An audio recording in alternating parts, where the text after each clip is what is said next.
Imagine that you are a GM for the Carolina Panthers. Put yourself in those shoes.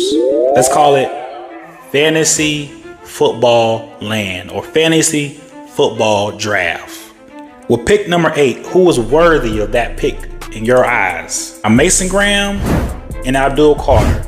If they were there at pick number 8, remember this is a fantasy land, they won't be, but if both players were there at pick number 8, who would you pick? I would pick Abdul Carter personally. That's just how I feel.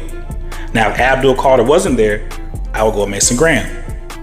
But anyway, most likely they won't be. So let's look at this. First, let's look at offers that we could potentially get. Now this is a mock draft, so clearly it's not realistic, but if Cowboys were to offer pick 12 and pick 44, I'm moving back. Like I'm taking that. I'm for sure taking that. I'm sorry. This is my opinion. I'm doing it. Or if the Colts were to give us this, I'm moving back.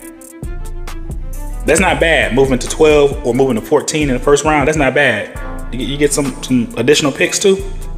I'm doing it. I'm sorry. All day I'm doing it. Let's say if we stayed at 8.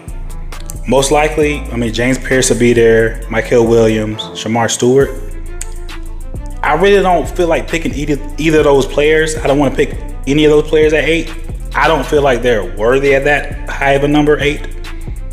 But hey, you gonna reach maybe? I don't know.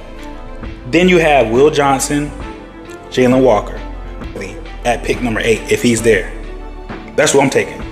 Jalen Walker. I'm probably gonna take him too. I feel like these two players can be cornerstones. I'm like 90.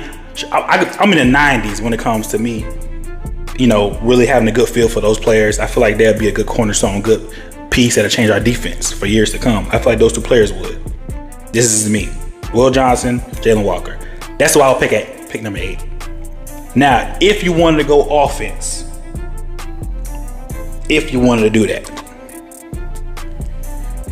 I would either do Matthew Golden, Luther Burden, or Tyler Warren.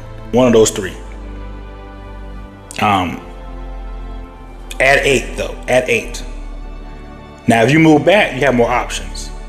That's fine. You can do, Kenneth Grant or Walter Nolan or someone like that on your defensive line if you move back to like 12 or 14. That's fine. I'm only picking premium people that I really think that could change the organization for years to come at pick number 8. What would you do at pick number 8, y'all? Let me know. Comment down below. Thank you for tuning in. God bless.